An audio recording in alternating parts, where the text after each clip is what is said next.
Pessoal, bom dia. Bom dia, professor. Bom dia. Bom dia. Bom dia, professor. Bom dia, bom dia. Bom dia. Pessoal, então, semana passada a gente estava falando de acordo de compensação, né? Que é o sistema de compensação lá. E aí eu estava tratando da semana espanhola, salvo engano, né? A gente falou da semana inglesa, que é um acordo de compensação, que você trabalha umas horinhas a mais para não trabalhar no sábado, né? E, portanto, você não tem direito às horas extras, obviamente. E nós temos a semana espanhola. Lembrando só que o acordo de compensação, esse acordo de compensação, vamos dizer assim, na minha denominação, o genérico, porque banco de horas também é acordo de compensação, mas é uma outra perspectiva, ele está lá no artigo 59, parágrafo 6º. E agora, com a reforma trabalhista, permite-se o legislador que essa compensação ocorra no mesmo mês. Antes da reforma trabalhista, só admitia o da semana espanhola ou da semana inglesa. Agora pode ser dentro do mesmo mês, mas isso não significa que esses sistemas de compensação da semana espanhola e da semana inglesa caíram por terra. Eles continuam existindo ainda, efetivamente e obviamente. Bom, e aí nós precisamos falar, então, desse acordo de compensação aqui da semana espanhola, né? Então, o que seria a semana espanhola? Então, semana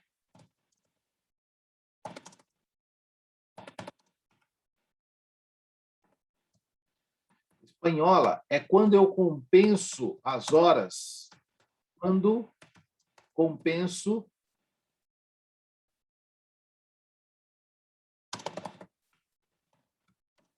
as horas entre 2 semanas.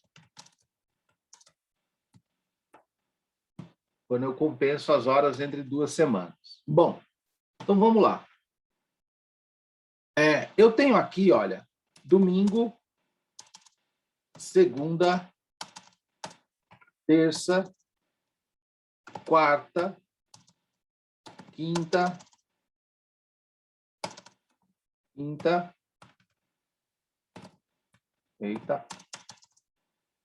sexta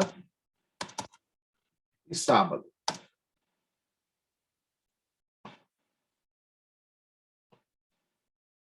E aí eu vou tratar aqui um pouco da escala 12 por 36, e depois eu vou falar mais sobre a escala 12 por 36. Primeira coisa da escala 12 por 36, que ela é uma exceção à regra geral, né? Por que exceção, pessoal? A Constituição fala trabalho de 12 horas por dia, de 8 horas por dia ou 44 por semana. E o artigo 59 da CLT e o 58 da CLT, desculpa, o 58 da CLT, no parágrafo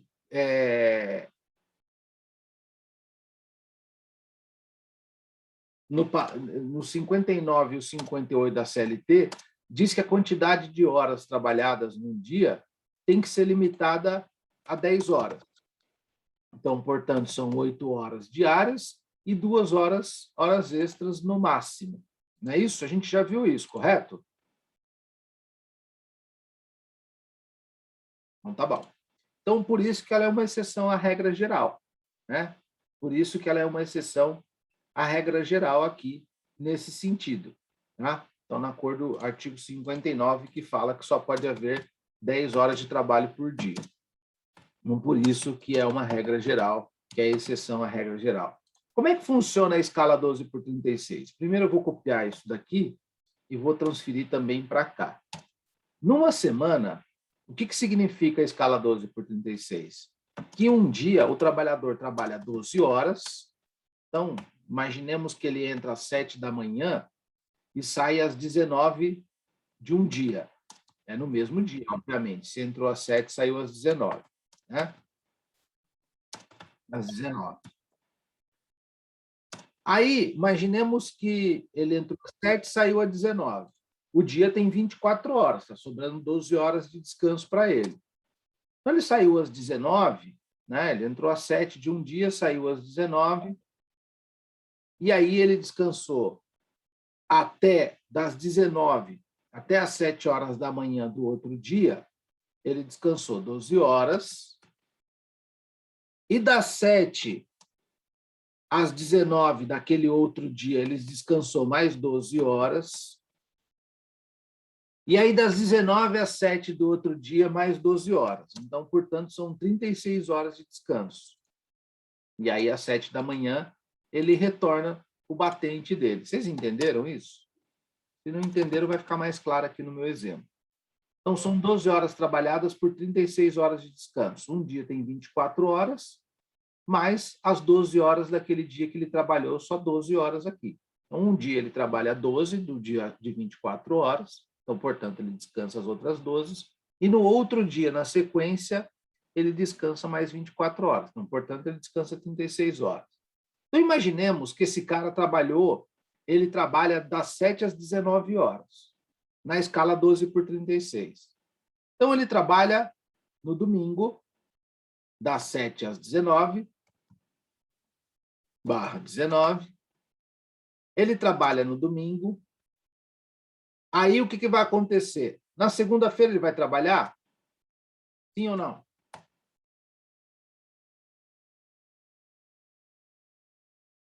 Não, né, pessoal? Não, professor, ele trabalha na terça.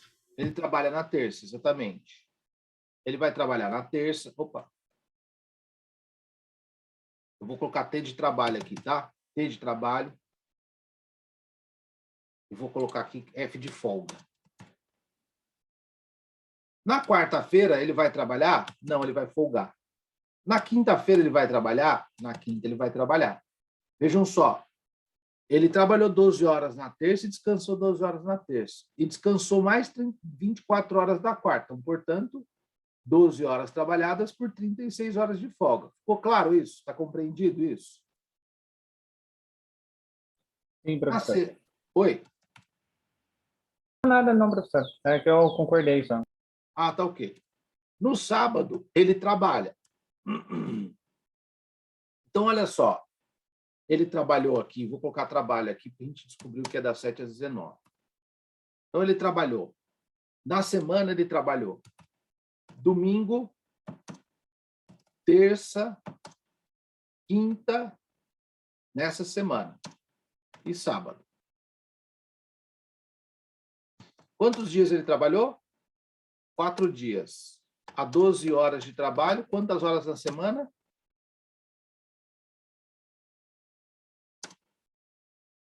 48 horas, correto? Na semana. Só que virou a semana. Se ele trabalhou no sábado, o próximo dia é domingo. Então, portanto, se a escala é 12 por 36, porque aqui ele trabalhou no sábado, tá vendo? Trabalhou no sábado. A escala é 12 por 36, ele continua trabalhando aqui, não vou mandar embora, né? Então, aqui, ó, no domingo, na outra semana, virou folga. E na segunda-feira ele trabalhou. Na terça virou folga. Na quarta-feira ele trabalhou. Na quinta ele virou folga. Na sexta-feira ele trabalhou. E no sábado virou folga. Nessa semana aqui, ele trabalhou, então, na segunda, na quarta e na sexta-feira. Então, ele trabalhou 3 dias na semana, vezes 12 horas por dia. Ele trabalhou 36 horas. Essa é a tal da semana espanhola. E percebam só. E aí vai repetir, né? Aí ele vai voltar aqui nessa semana, na próxima semana vai repetir isso daqui, ó, que está em azul. E percebam só por que é uma semana espanhola e por que é um acordo de compensação entre semanas. Porque na semana que ele trabalhou 48 horas, ele trabalhou, do limite constitucional, ele trabalhou 4 horas a mais. Porque o limite constitucional é 44 horas. Só que essas 4 horas a mais, 4 horas mais, foram compensadas com qual semana? Na semana posterior, que ele só trabalhou 36 horas. Certo? Se eu somar com as 4 horas da semana anterior, que ele trabalhou a mais, eu ainda assim tenho 40 horas trabalhadas. É por isso que a escala 12 por 36 foi admitida no nosso ordenamento jurídico, ainda quando não havia uma regulamentação sobre a escala, que veio só agora com a reforma trabalhista. Mas antes já se admitia a escala 12 por 36 no nosso ordenamento jurídico através das negociações coletivas. Certo, pessoal? Ficou clara a escala da semana espanhola? Ou a compensação pela semana espanhola? Deu para entender sim, professor. Beleza. E aí, ó, agora sobre a escala 12 por 36, nós temos agora regulamentando, mas isso já era admitido no direito, mas só houve uma regulamentação a partir de 2017 com a reforma trabalhista, que é o artigo 59A da CLT. O 59A da CLT, que é esse artigo aí, 59A da CLT. Pô, o que o artigo diz? Eu vou copiar o artigo aqui para vocês. Em exceção ao artigo 59, começa assim a redação do artigo. Em exceção ao artigo 59, por que a exceção 59? Porque o 59 fala que a jornada é de 9 horas, é de 8 horas diárias e 44 minutos semanal. Por isso que é exceção. É facultado às partes, mediante acordo individual ou escrito, convenção coletiva ou acordo coletivo. Opa, isso daqui é importante, então eu vou destacar aqui no meu textinho. Tá?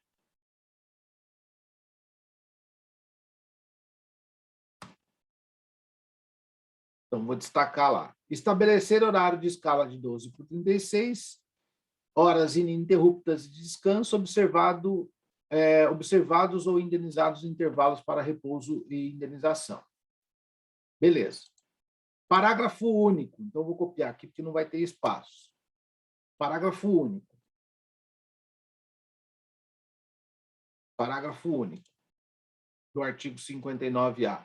A remuneração mensal pactuada pelo horário previsto no caput deste artigo abrange o pagamento devido pelo descanso semanal remunerado e pelo descanso em feriados e serão considerados compensados os feriados e prorrogações de trabalho noturno quando houver no que trata o artigo 70 e 73. Isso eu vou esquecer por hora, eu vou voltar nisso daqui quando eu falar de jornada noturna.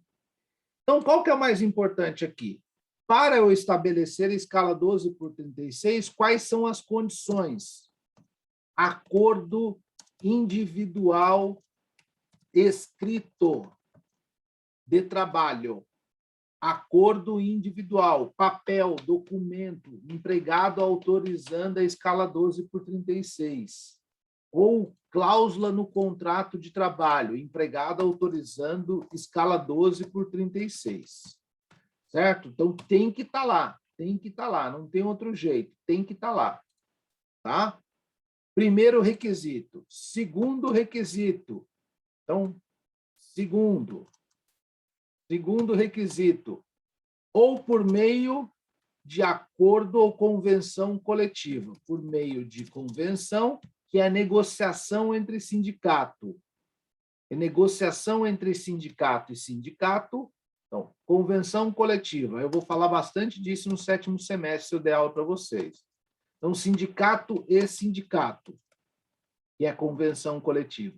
Sindicato que representa os trabalhadores e sindicato que representa os empregadores negociam uma cláusula autorizando a escala 12 por 36. Ou acordo coletivo de trabalho, que é sindicato dos empregados, negociando com determinada empresa X. A gente chama de acordo coletivo de trabalho. Dessa forma aqui, exatamente dessa forma aqui.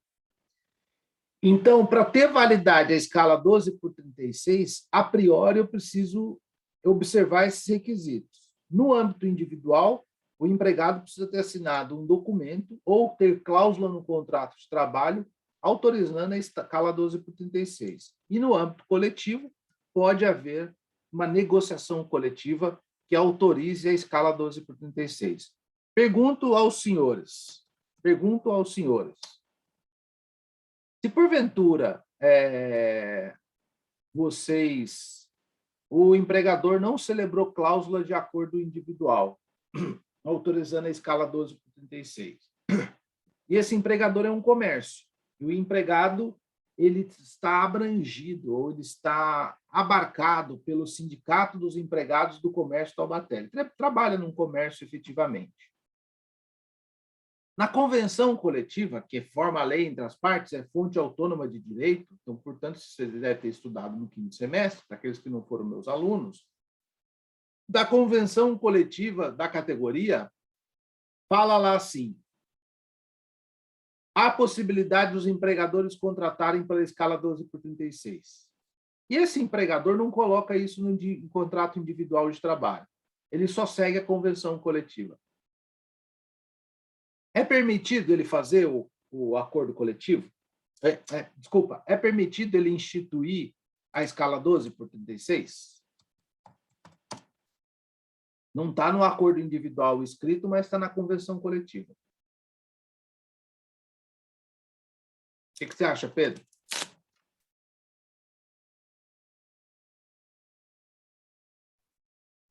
Eu?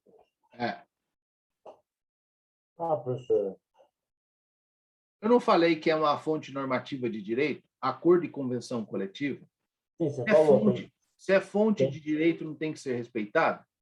Sim, tem que ser respeitado. E no caso, Não como seria chegou num acordo, então sim. Não seria um excesso de preciosismo?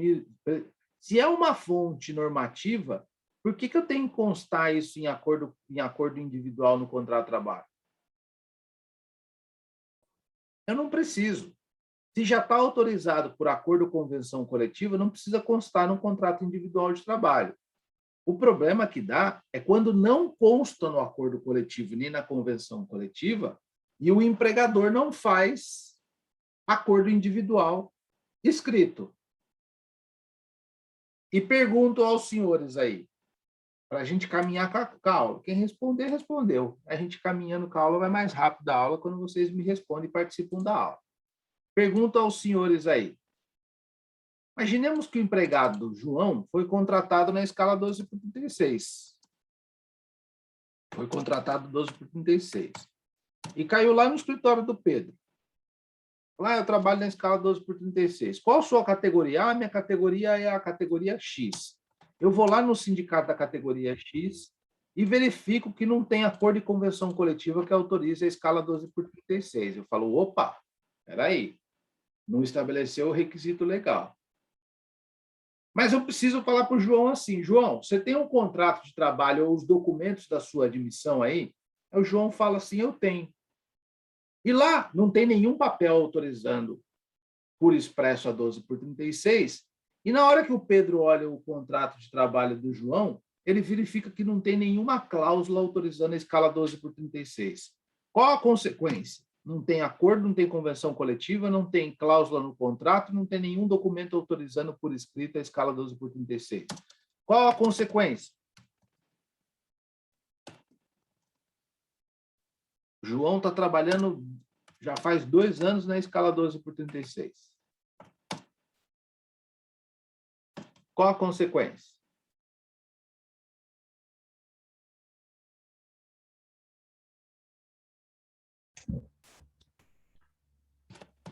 Pagamento de hora extra. Exato.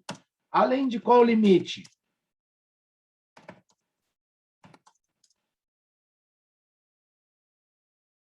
Oito horas diárias, não é isso que a Constituição fala? Não é esse o limite padrão? Se essa escala é inválida porque não obedeceu um requisito legal, não observou o requisito legal, quais as horas que eu vou pedir? Além do limite de horas de 8 horas por dia e além do limite de 44 horas semanais. Correto? A escala é inválida. Não estabeleceu os requisitos legais, não observou o que o legislador demanda para que faça a escala 12 por 36. A escala é totalmente inválida. Não estabeleceu os requisitos legais. A consequência é que o limite de jornada vira 8 horas por dia, 44 semanal. Então, portanto, esse trabalhador aqui vai ter 4 horas extras para reivindicar na Justiça do Trabalho. 4 horas extras para reivindicar na Justiça do Trabalho. Certo, pessoal? Sim. Certo, Beleza. professor. Tá ótimo, então. Então, vamos lá. Agora, é preciso que se diga o seguinte, a escala 12/36 também está, né, regulamentada na Lei Complementar 150 de 2015.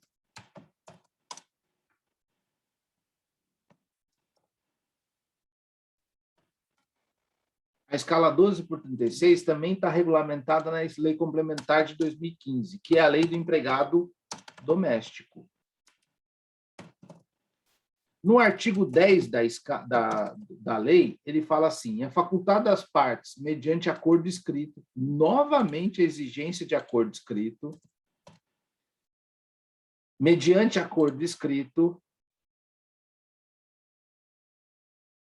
estabelecer horário de 12 horas seguidas por 36 horas ininterruptas de descanso, observados ou indenizados intervalos para repouso e alimentação. A remuneração pactuada abrange o pagamento, aí depois eu vou entrar nesse detalhe também, que eu não vou falar disso agora, que é o parágrafo 1º ali do artigo 10. Mas para a escala 12/36, e sabe o que acontece muito em relação de doméstico? Cuidador de idoso na casa de alguém é empregado doméstico ou não? Óbvio que é, né? O fato dela ser enfermeira, isso técnico de enfermagem, auxiliar, pouco interessa para mim. Se trabalhou em ambiente familiar, ainda que seja por uma única pessoa, que não explora atividade econômica para cuidar daquela família, é empregado doméstico, independente de ser motorista, jardineiro, enfermeiro, cuidador, independente da nomenclatura que tem. E sabe qual o problema? Geralmente as pessoas que cuidam de idosos em casas, filhos, irmãos, etc. e tal, para ficar mais barato, porque o dia não tem 24 horas. Se eu preciso de um cuidador full time, o tempo inteiro do lado daquele idoso, eu não preciso, observando ele às 24 horas. 24 horas. Se eu contratar 8 horas por dia, eu preciso de quantos cuidadores?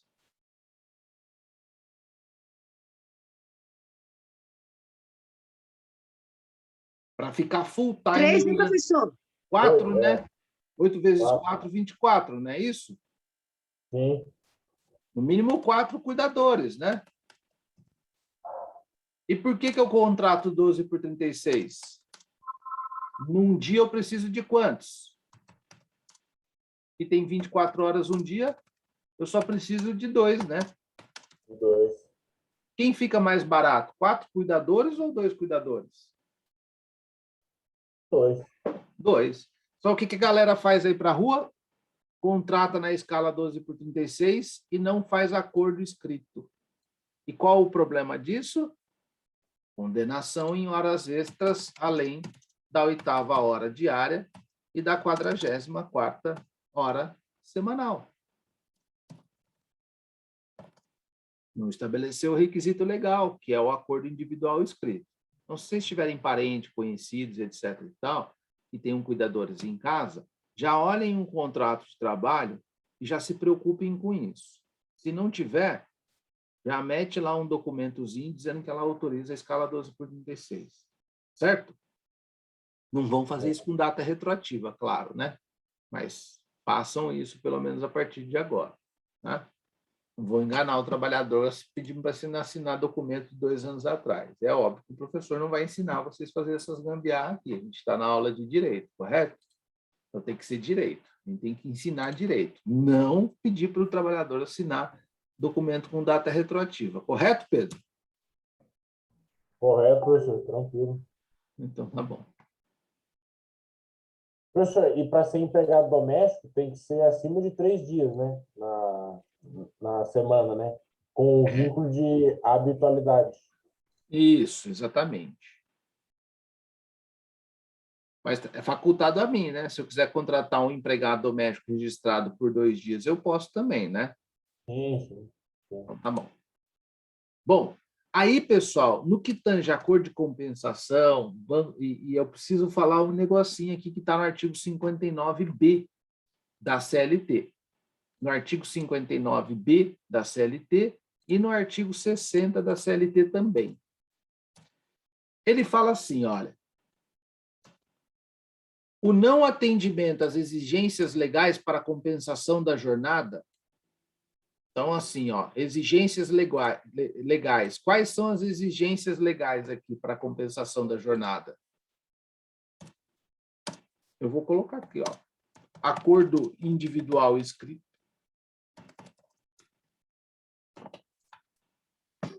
Acordo coletivo ou convenção coletiva. Vou colocar ACT de acordo coletivo e CCT de convenção coletiva. É isso que é as exigências legais, inclusive para a escala 12/36. Aí fala assim, aí mudou um pouco, porque a gente está falando de acordo escrito. Aí fala assim, o não atendimento das exigências legais para compensação da jornada, inclusive quando estabelecidas por acordo tácito. Ixi, aí ferrou, acordo tácito. O que é o acordo tácito? Não implica repetição do pagamento das horas excedentes à jornada normal, se não ultrapassada a duração máxima semanal, sendo devido apenas o respectivo adicional. A prestação de horas habituais não descaracteriza o acordo de compensação em banco de horas. O que eu estou falando para vocês aqui? Eu já disse isso semana passada. Lembra que no exemplo da semana passada, eu fiz assim, escala, acordo de compensação, semana inglesa, 8 horas e 48 minutos por dia trabalhado, vezes 5 dias de segunda a sexta-feira, segunda, terça, quarta, quinta e sexta. Só que eu sou um empregador que estou precisando de um funcionário todos os sábados. E eu, apesar de ter feito acordo escrito com ele, acordo de compensação escrita com ele, eu começo a exigir que todos os sábados ele trabalhe das 8 até as 12 horas. Então, eu falei isso semana passada, não vou ficar repetindo aqui muito, não. Então, aqui, ó, quando eu multiplico 8 horas e 48 minutos por 5, eu descubro que eu tenho 40 horas semanais. 44 horas semanais, desculpa. 44 horas semanais. Só que ele está trabalhando mais 4 horas no sábado, eu estou falando em 48. Se essa condição ela se torna habitual, se essa condição se torna habitual, o que vai acontecer consequentemente? Essa condição se tornando habitual vai invalidar o acordo, vai invalidar não, vai fazer com que haja o pagamento de horas extras. Só que o legislador está dizendo o seguinte, o que ultrapassou o limite de 8 horas por dia, só paga o adicional. Eu fiz até esse cálculo para vocês semana passada. E o que ultrapassou o limite de 44 horas, paga o adicional mais a hora.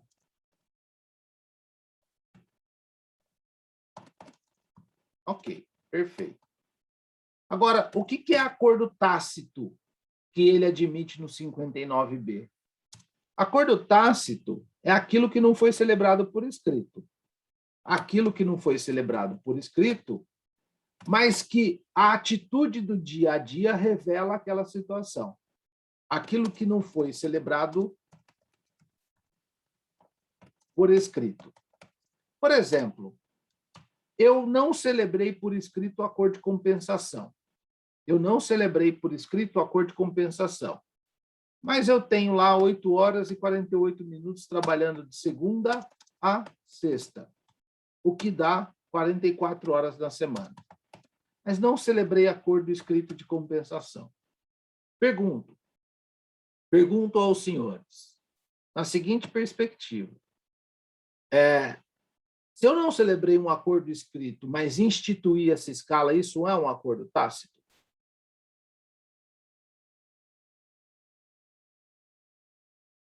É um acordo tácito.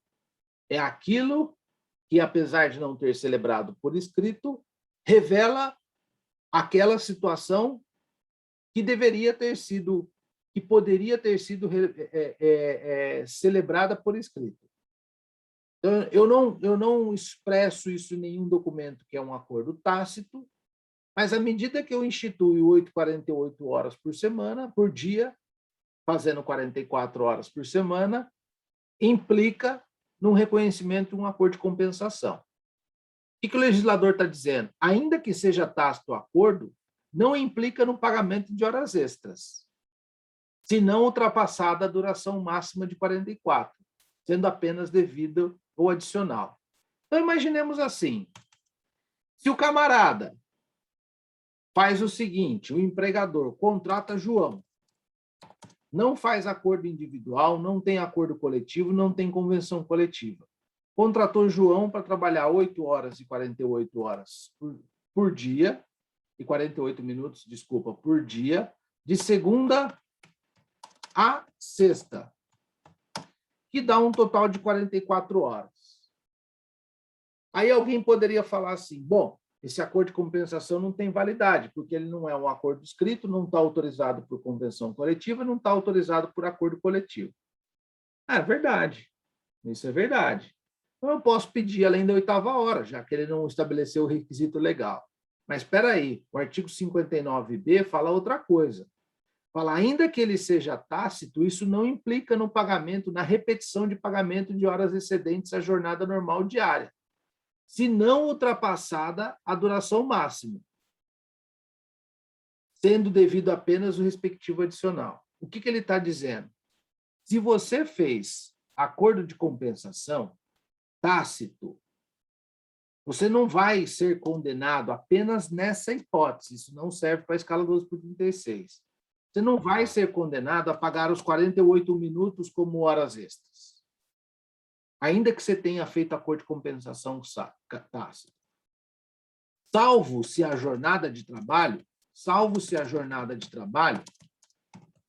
ultrapassar as 44 horas semanais, de forma habitual.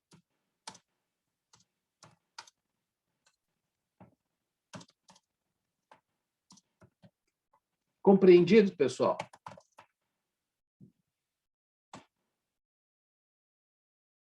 Beleza. E aí, a gente tem o artigo 60 aqui, ó. O artigo 60, parágrafo único aqui, ó, que fala assim: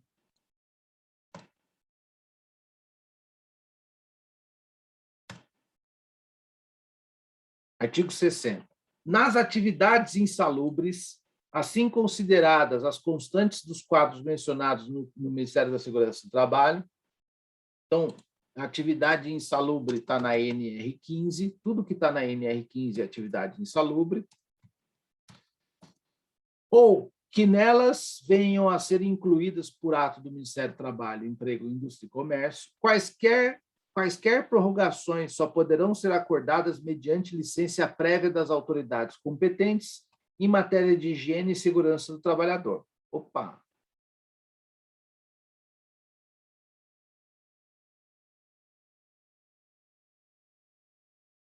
Quem é a autoridade competente em matéria de segurança e higiene do trabalho? Ministério do Trabalho e Emprego. Ministério do Trabalho e Emprego.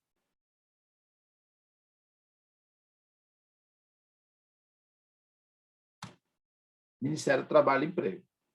Então, quaisquer prorrogação só poderão ser acordadas mediante prévia autorização das autoridades competentes em matéria de higiene do trabalho, as quais, para efeito, procederão os necessários exames locais e a verificação dos métodos de processo de trabalho, quer diretamente, quer por intermédio de autoridades sanitárias federais, estaduais e municipais, com quem entrarão em entendimento para tal fim. Pergunto aos senhores, em atividades insalubres, é possível fazer um acordo de compensação pela redação do artigo 60?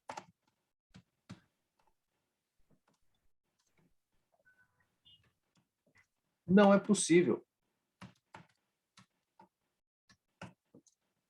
Não é possível. Porque para compensar, eu tenho que prorrogar antes. eu tenho que necessariamente prorrogar antes. Então, para aquelas atividades insalubres, eu não posso fazer acordo de compensação de horas.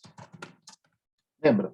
Para compensar, o cara que trabalha 8h48, ele prorroga 48 minutos antes para não trabalhar ao sábado. O cara que trabalha 9 horas de segunda a quinta-feira, ele prorroga 1 hora nesses dias para não trabalhar aos sábados. O cara que prorroga em acordo de compensação, o cara que compensa em acordo de compensação, ele já está prorrogando. Portanto, o artigo 60, ele veda o acordo de compensação para as atividades insalubres. Mas o parágrafo único veio aqui e o parágrafo único quis atender justamente o setor de hospitais. E aí envolve enfermeiras, técnicas de enfermagem, enfim, médicos e tudo mais. Exclui-se desta exigência a licença prévia às jornadas de 12 por 36 horas ininterruptas de descanso. Significa que, para quem trabalha na 12 por 36, não tem que ter esse estudo, nem essa licença prévia do Ministério do Trabalho e Emprego nas atividades insalubres. Porque senão viraria um inferno a vida dos hospitais, e dos pronto-socorros, e das clínicas e dos consultórios. Né? Você tem que ter autorização da autoridade competente para instituir escala 12 por 36, porque tem um sistema de compensação imbuído nela, a semana espanhola, viraria um inferno e o Estado não daria conta de fazer essa fiscalização em todos os locais. Por isso que o legislador excluiu aqui. Mas isso não exclui a situação do acordo de compensação, por exemplo, da semana espanhola e nem da semana inglesa. A pergunta é, se o empregador, fora a escala 12 por 36, não estou falando de escala 12 por 36, exigir ou celebrar um acordo de compensação para uma atividade insalubre, de 8 horas e 48 horas e 48 minutos, qual a consequência? E não tem autorização nem estudo do Ministério do Trabalho e Emprego. Não tem o requisito do artigo 60 da CLT. E ele instituiu, ainda que tácito, um acordo de compensação para o empregado trabalhar 9 horas por dia, de segunda a quinta, e a sexta-feira, 8 horas, de maneira que o trabalho está compensado e só dê 44 horas na semana. E a atividade é insalubre e não tem o requisito do artigo 60. Qual a consequência? Pagamento de horas extras, além da 8ª e da 44ª semanal.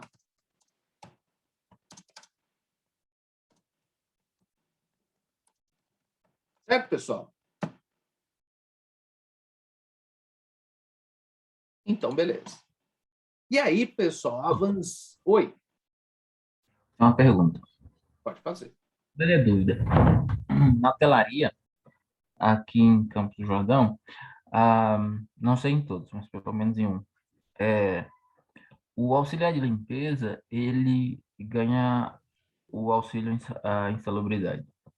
O camareiro não ganha. Aí a dúvida. O auxiliar de limpeza... Tem alguns julgados aí que falam que camareiro teria que ganhar, mas aí isso é muito causuístico, é caso a caso. Aí tem que fazer perícia no local para verificar. Certo. É porque, assim, ao meu ver, o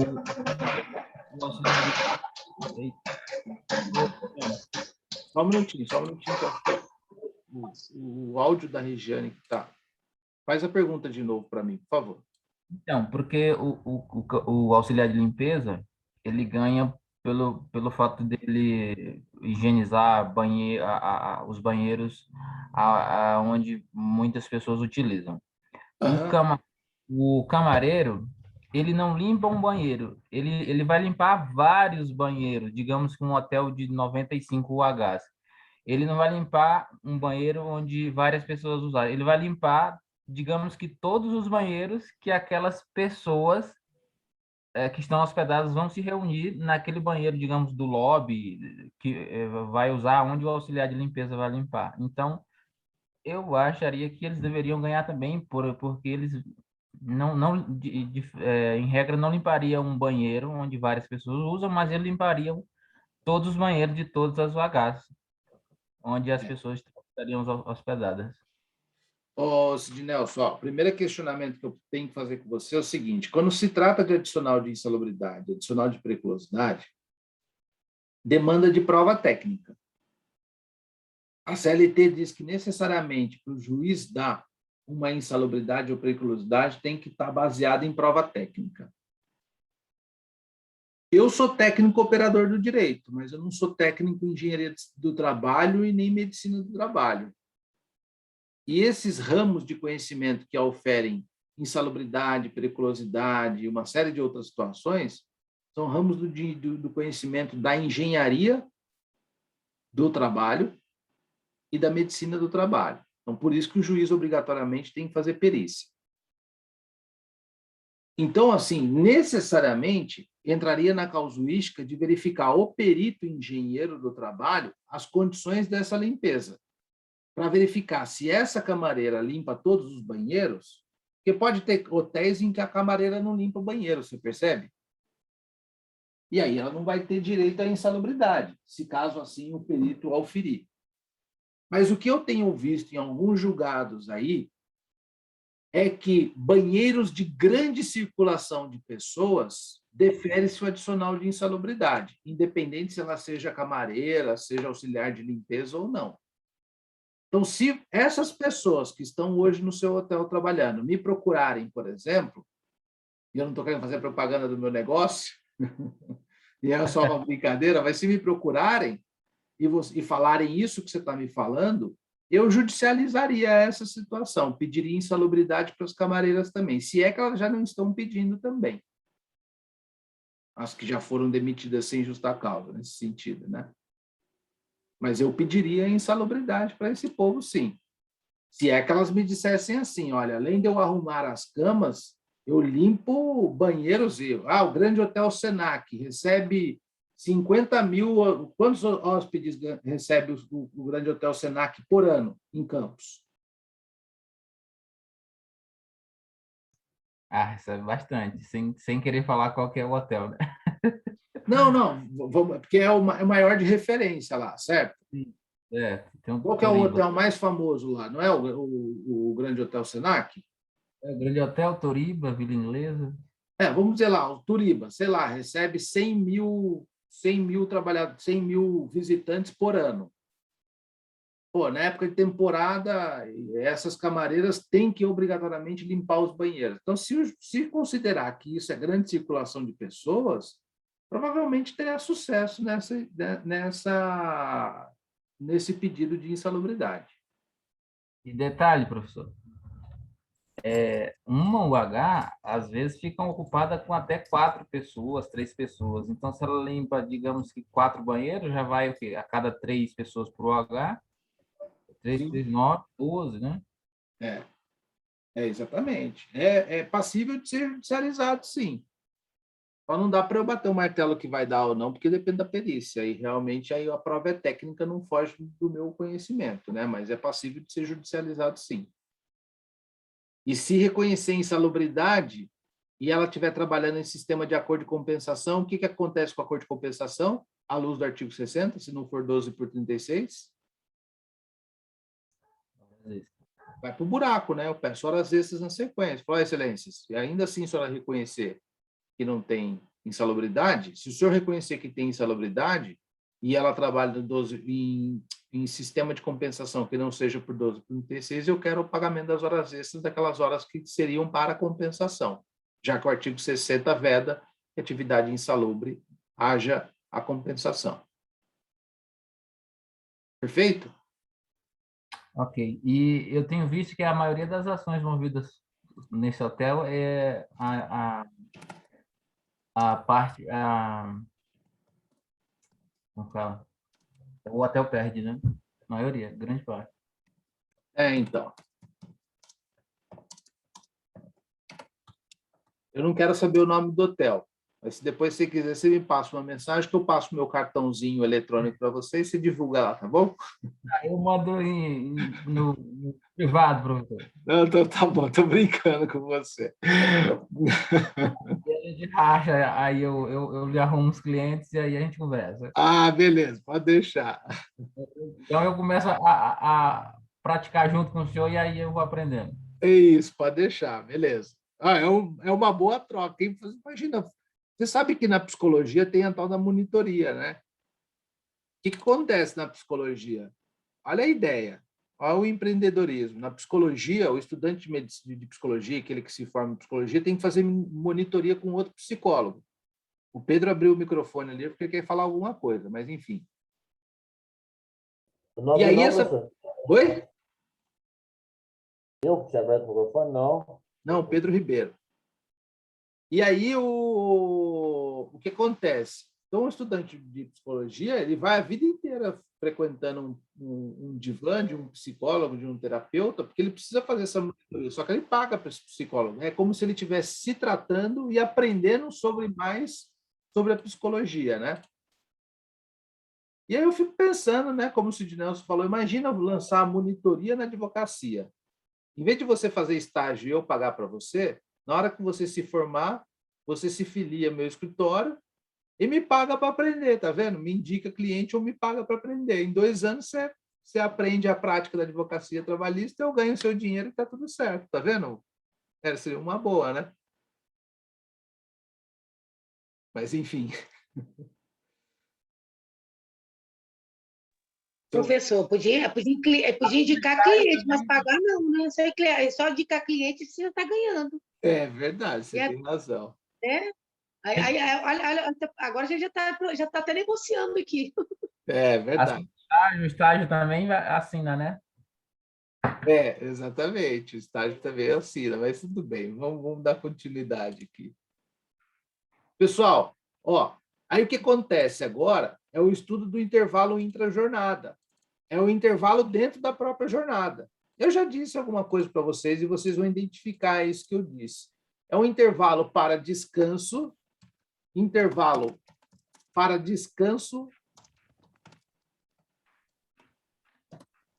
e refeição dentro da própria jornada. Então, se eu for contratado 8 horas por dia, eu tenho que ter um intervalo mínimo de descanso dentro da minha jornada. E essas normas de descanso, intervalo, essas normas estão todas relacionadas com um preceito constitucional, que é de suma importância que a gente diga e reforce esse entendimento aqui com vocês, que é o tal da proteção à medicina, higiene e saúde do trabalhador, que está no artigo 7º da Constituição Federal. Então, o artigo 7º da Constituição, num dos seus incisos, ele vai tratar lá de proteção à saúde, higiene e segurança do trabalhador. Então, está correlacionado a isso. A pessoa precisa ter um descanso durante a sua jornada de trabalho para que ela não possa ter a sua fisiologia, a sua saúde prejudicada. Está no inciso artigo 7º, então, esse intervalo tem substrato no artigo 7º, inciso 22 da CF de 88, que fala justamente assim: redução dos riscos inerentes ao trabalho por meio de normas de saúde, higiene e segurança do trabalhador. Bom, o intervalo intrajornada está no artigo 71 da CLT, artigo 71. O que ele fala aqui? Até 4 horas de trabalho,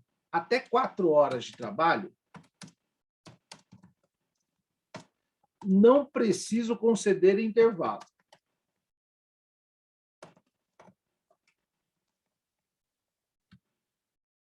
Certo? É o que ele fala lá. De 4 a 6 horas, eu preciso conceder 15 minutos de intervalo.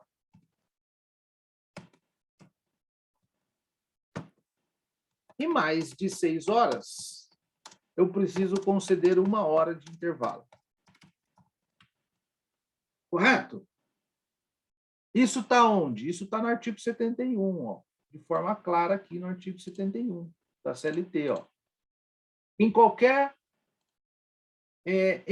trabalho contínuo cuja duração exceda 6 horas, é obrigatória a concessão de um intervalo para repouso e alimentação, a qual o mínimo será de 1 hora. Salvo acordo escrito ou contrato coletivo, não poderá exceder as 2 horas. Eu vou entrar nesse detalhe.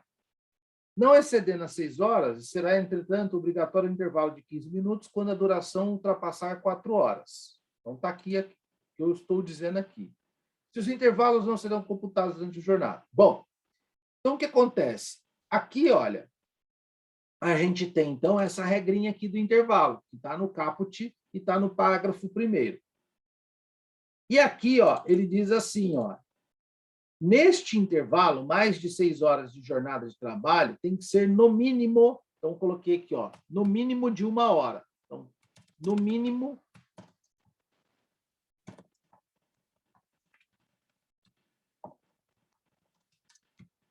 de 1 hora, podendo ser de 2 horas. Ser no máximo de 2 horas. Quando ele fala aqui na norma, ó, salvo, ele fala aqui na norma, salvo acordo escrito ou contrato coletivo em contrário, ele está dizendo o seguinte: para você ultrapassar o limite de 2 horas de intervalo, tem que ter um acordo coletivo ou um acordo escrito. Então, aqui ele fala assim, ó, salvo acordo coletivo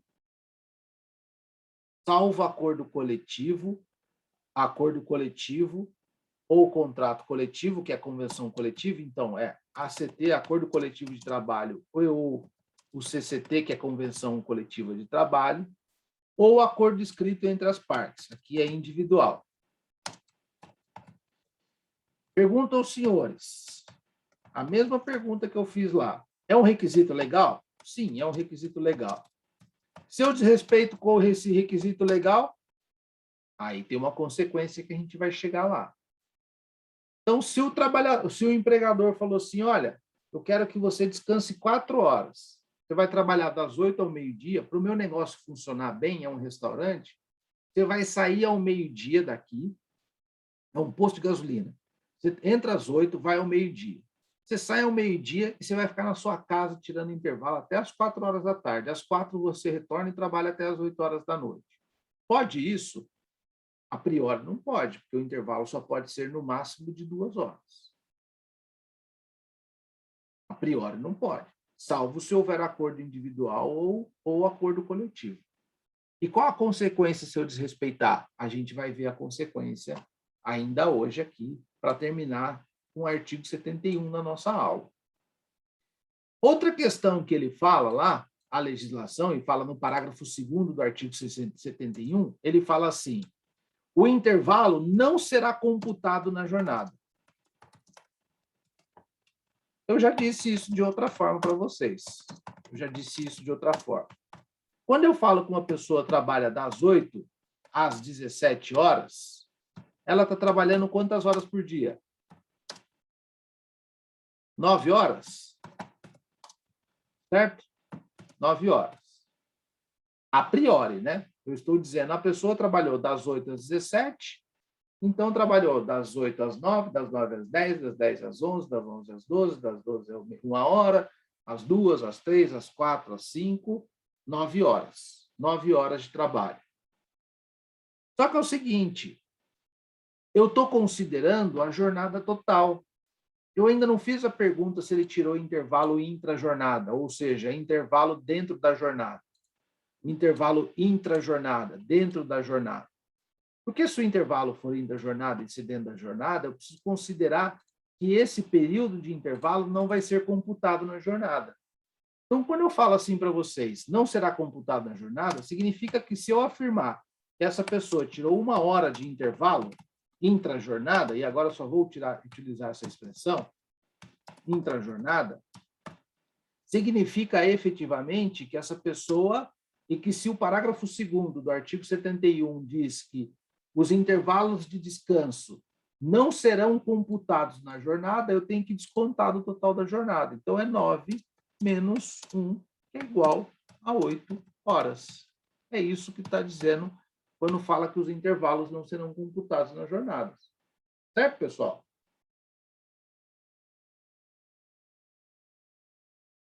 Ok. Beleza. E aqui, olha, eu tenho, antes de eu falar do parágrafo 3º, eu pulo para o parágrafo 4º, que aí é a tal da consequência que eu disse a vocês.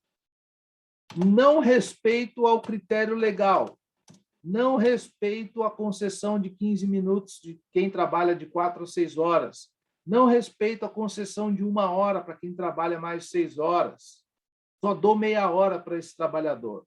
Não respeito ao tempo gera uma consequência. Não respeito ao tempo gera uma consequência. Gera uma consequência, que está no artigo 4º, no parágrafo 4º do artigo 71. No parágrafo 4º do artigo 71, ele fala assim: a não concessão, deixa eu só apagar aqui, ó. A não concessão ou concessão parcial do intervalo entre a jornada, mínimo para repouso e alimentação, a empregados urbanos e rurais, implica o pagamento de natureza indenizatória apenas do período suprimido, com acréscimo de 50%, sobre o valor da remuneração da hora normal trabalhada. Então, olhem só. Olhem só. A não concessão ou a concessão parcial. O que é não conceder? Não conceder os 15 minutos para aqueles que trabalham acima de 4 horas e até 6 horas, certo? E não conceder no mínimo 1 hora de intervalo para aqueles que trabalham mais de 1 hora. Isso é não concessão. A concessão parcial é conceder um tempo menor. Se quem trabalha de 4 a 6 horas tem 15 minutos, se eu concedo um período menor, ou seja, concedo 5 minutos, 7 minutos, eu vou ter uma consequência com esses minutos que faltavam. Então, a não concessão ou a concessão parcial do intervalo entre a jornada, mínimo, para repouso e alimentação a empregados urbanos e rurais, implica o pagamento de natureza indenizatória. Beleza. Apenas do período suprimido.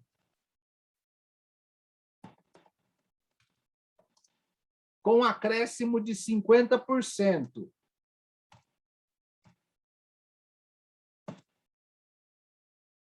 Eita.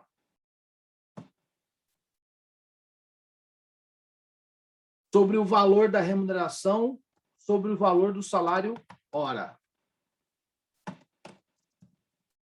Pessoal, se tem natureza indenizatória, essa verba paga a título de supressão de intervalo para almoço, supressão de intervalo entre a jornada, melhor dizendo.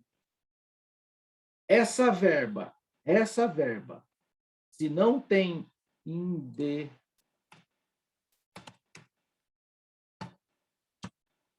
se ela tem natureza indenizatória, ela vai refletir em 13º, férias, fundo de garantia, aviso prévio? Tem natureza indenizatória. Não tem natureza salarial. Eu acredito que não, professor. Não vai refletir. Não reflete em nada. Não reflete em nada porque tem natureza indenizatória. Não tem natureza salarial. Está expresso isso no texto legal. Sim. Isso mesmo. Certo? E o tempo suprimido? Ora, se o intervalo daquele trabalhador que trabalha 5 horas por dia era 15 minutos e o empregador concedeu apenas 5 minutos, qual o tempo suprimido? 10 minutos. Eu tenho que pagar os 10 minutos. Se o trabalhador tinha um intervalo de 1 hora e o empregador concedeu apenas 30 minutos, qual o tempo suprimido? 30 minutos. Então, eu tenho que pagar 30 minutos. E como é que eu pago? 50% do valor da hora. Então, está falando assim, ó, com acréscimo de 50% sobre o valor da remuneração da hora normal.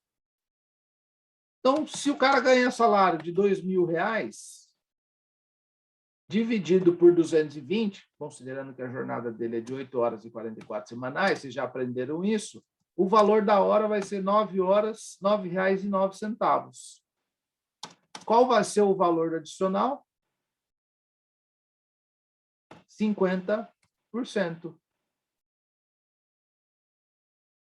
Então, 50% vai dar aqui R$ 4,00. 13 alguma coisa, não é? 13 alguma coisa aqui, ó. Vou colocar aqui, a gente não ficar fazendo cálculo.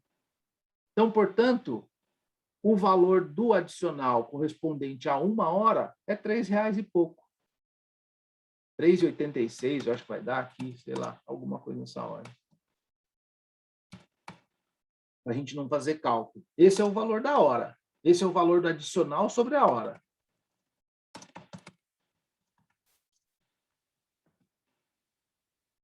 Então, se eu suprimir 30 minutos, né, eu tenho que calcular 30 minutos mais os 50% desses 30 minutos. Opa, 30 minutos, não é 30%. Mais os 50% desses 30 minutos. Aqui é fácil, ó. Se fosse 30 minutos, eu pego 9,09, divido por 2. Divido por 2. Eu tenho aqui 3,86.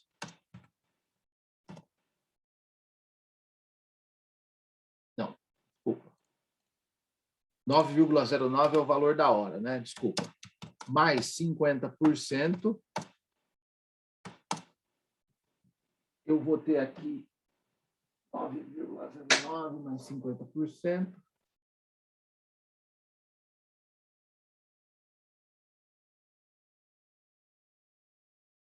R$13,64. Então, eu tenho 13,64. Certo? Se eu quero saber a metade, porque foi só metade. Oi? Tá certo, tá certo. Tô fazendo aqui, tô acompanhando o que você tá falando. 6, se é a metade da hora que ficou devendo, 6,82. Ele ficou devendo aqui. Se porventura fosse só ficar devendo 10 minutos, aí eu preciso fazer uma regrinha de 3. A hora com adicional é 3,64. A hora com adicional. Isso é para 60 minutos, que é 1 hora equivale a 60 minutos. Certo? Sempre transforma em minutos. Sempre transforma em minutos. Quanto será para 10 minutos?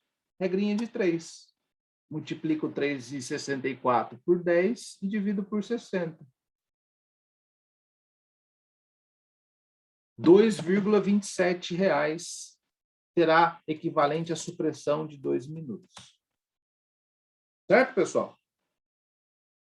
Então, uma consequência ao desrespeito do intervalo é justamente o pagamento desse intervalo de natureza indenizatória com adicional de 50%. Com adicional de 50%. Bom, aí, olha, para terminar, aqui, nós temos mais 2 parágrafos que são rapidinhos de falar aqui, de tratar aqui. O mais importante sobre o intervalo nós já falamos. Nós temos o parágrafo 3º, que fala assim: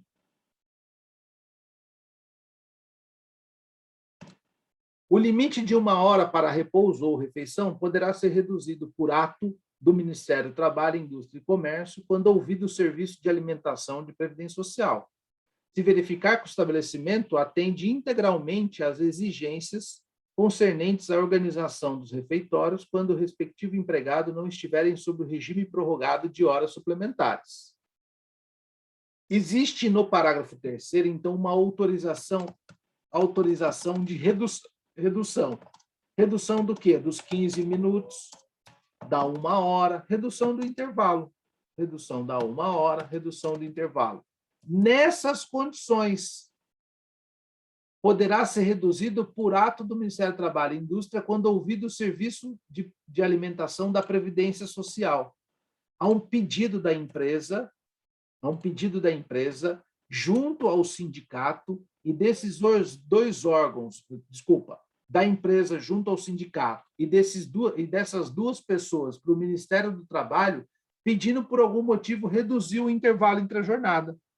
E aí o Ministério do Trabalho, junto com o Serviço de Alimentação da Previdência Social, vai fazer uma constatação na empresa para verificar se autoriza isso ou não. Aí precisa verificar se o estabelecimento atende integralmente às exigências concernentes à organização dos refeitórios, que é uma regra própria lá, né? É um estudo dentro da própria Previdência Social. E quando os respectivos empregados não estiverem sob o regime prorrogado de horas suplementares. O que é regime prorrogado de horas suplementares? O que são horas suplementares? Quando passa, vai pagar hora extra? Horas extras habituais. Se tiver horas extras habituais, o Ministério do Trabalho e a Previdência Social não vão liberar essa redução do intervalo entre a jornada. Certo? E ainda que eles tenham liberado essa redução do intervalo entre a jornada, imagina que eles foram lá, fizeram inspeção e constataram que esse pessoal não faz horas extras. Passado um ano que eles conseguiram essa redução, por acordo coletivo com o sindicato, autorização do Ministério do Trabalho, autorização do órgão da Previdência Social, o empregador, muito espertão, fala assim, vamos meter horas extras na galera aí. Isso invalida ou não a redução? A legislação não está dizendo que não pode ter prorrogação de horário? Se não pode ter horas extras suplementares, significa que, se eu começar a instituir horas extras, vai invalidar essa minha redução. Qual a consequência? Eu pago a hora restante. Se eu reduzir em meia hora, eu vou ser condenado nas outras meia hora, porque validou minha redução de intervalo. Agora, com relação à redução, existe aqui também uma outra redação que veio com o artigo 611-A da CLT, que diz assim, olha, acordo e convenção coletiva de trabalho tem prevalência sobre a lei, quando, entre outros, dispuserem os seguintes direitos, sobre os seguintes direitos. Intervalo intrajornada, respeitado o limite mínimo de 30 minutos para jornadas superiores e 6 horas. Olha lá. As convenções coletivas de trabalho, as CCTs, entre sindicato e sindicato, e o acordo coletivo de trabalho, prevalecerão sobre a lei. Qual a lei? Quando fala de intervalo, artigo 71 da CLT. Quando, entre outros, dispuserem sobre intervalo intrajornada, respeitado o limite mínimo de 30 minutos para jornadas superiores a 6 horas. Posso reduzir o intervalo para quem trabalha jornada superior a 6 horas. O intervalo a 6 horas. O intervalo tem que ser de 1 hora. E, no máximo,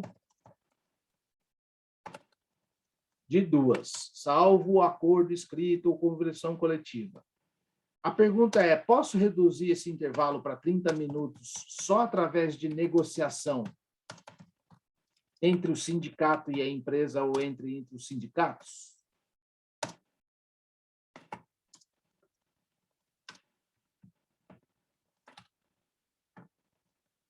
Sem interferência do Ministério do Trabalho e Emprego da Previdência Social, aquela condição que a gente leu no parágrafo 3º, sem interferência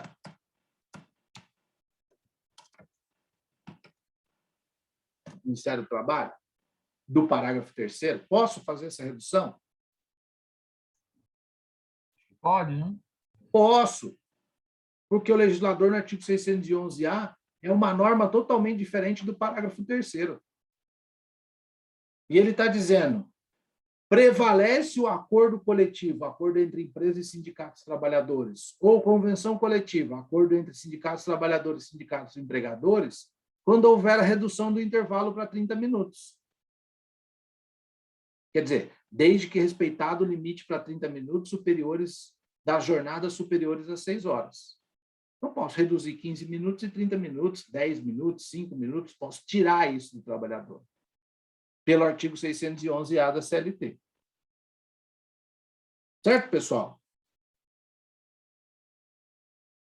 Aí, semana que vem, pessoal, a gente vai falar do último parágrafo do artigo 71, que é o parágrafo 5º, que é uma inovação legislativa. E a gente dá sequência e fala, na sequência, sobre os intervalos interjornadas. Então, só deixa eu ver aqui o artigo 71 e a gente já encerra aqui a nossa história.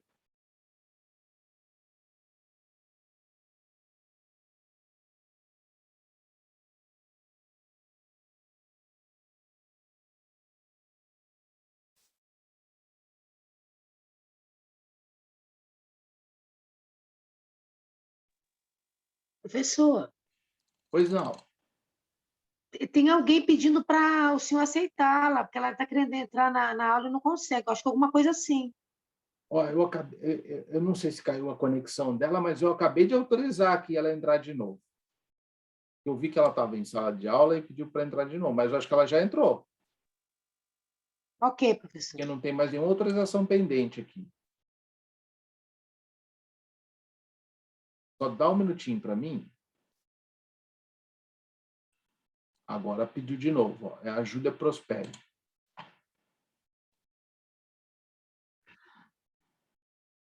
Conseguiu, Júlia?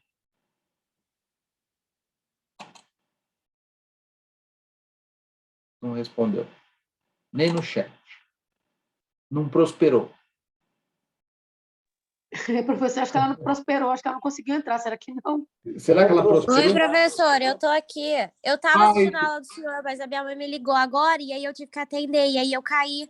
eu vi que você estava na sala de aula e caiu. E eu, inclusive, não coloquei o nome no chat ainda. Eu sempre esqueço de colocar na sala o meu nome no chat. Então, coloca isso. Aliás, todos podem colocar o nome no chat Coloca. agora, por favor. Eu já Tá bom, coloquei. obrigada, professor. Então, vou colocar aqui. Todos coloquem o nome no chat.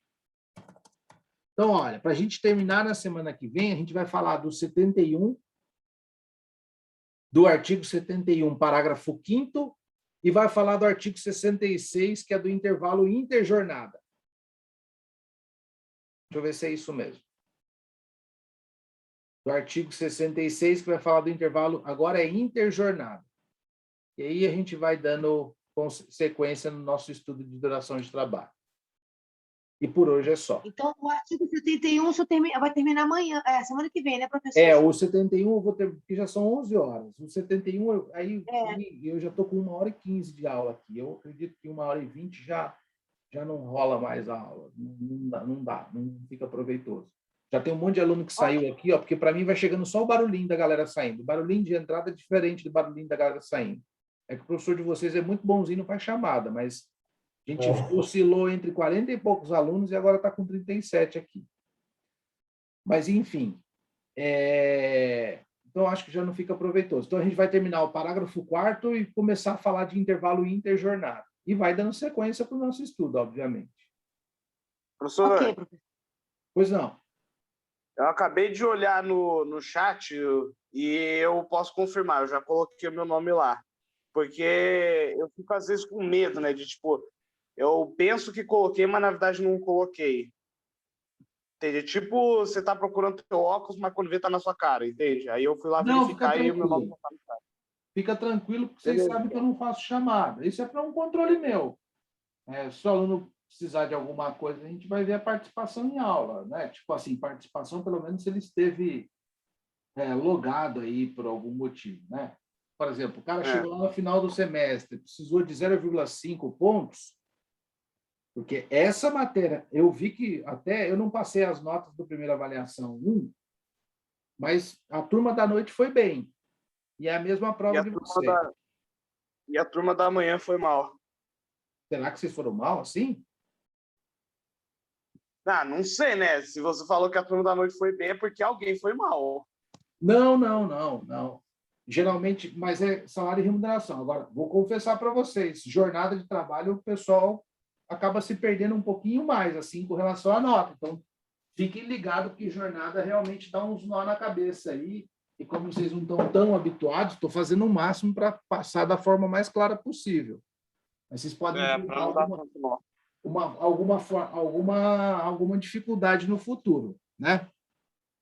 Mas, enfim, depois eu passo as notas até e depois, semana que vem, a gente já combina a nossa segunda avaliação. Ô, Beleza, professor, Pois falou. não. deixa eu só tirar uma dúvida com o senhor. Pode falar. Eu e mais alguns amigos, a gente foi desligado de uma fábrica e teve 2 deles que não falaram sobre a PLR e tal. Eu queria saber com o senhor se tem algum requisito para a pessoa ela se encaixar para receber a PLR. Ó, PLR está geralmente negociado em acordo coletivo. Então, tem que dar uma olhadinha no acordo coletivo da categoria de vocês. Eu não vou perguntar à fábrica que é para não te expor aqui, mas se você quiser me mandar no privado, eu te mando meu telefone aí, você me manda, eu posso te auxiliar nesse sentido. Mas você tem que Sim. olhar, lá no termo de rescisão de contrato, antes você tem assim, qualificação do empregador, na guia TRCT, qualificação do trabalhador, dados do contrato. No finalzinho, dados do contrato, antes de começar as verbas, tem lá o sindicato que representa a categoria de vocês. Se olhar na Entendi. internet, pode ser que você ache o acordo coletivo ou a convenção coletiva que trate das regras de PLR. Então, por exemplo, tem sindicato que estabelece se faltar 2 vezes, mesmo que justificado, perde a PLR. Tem sindicato que fala que se Entendi. chegar atrasado, perde a PLR. Aí eu precisaria dar uma olhada na convenção ou acordo coletivo, entendeu? Agora tem que ficar ligeiro mesmo, porque pode ser que eles tenham passado o chapéu em vocês aí, nos seus colegas, né? Sim. Tá bom, professor. Obrigado. Tá bom? De nada. Mais alguma coisa, pessoal? Tranquilo? Acredito que não, professor. Então, beleza. Professor, obrigado. Bom Bom, dia. fiquem com Deus aí e um ótimo final de semana. Tchau, professor. Um abraço. Até mais. Obrigada, Um professor. abraço. Falou, até mais. Um Tchau, tchau. abraço.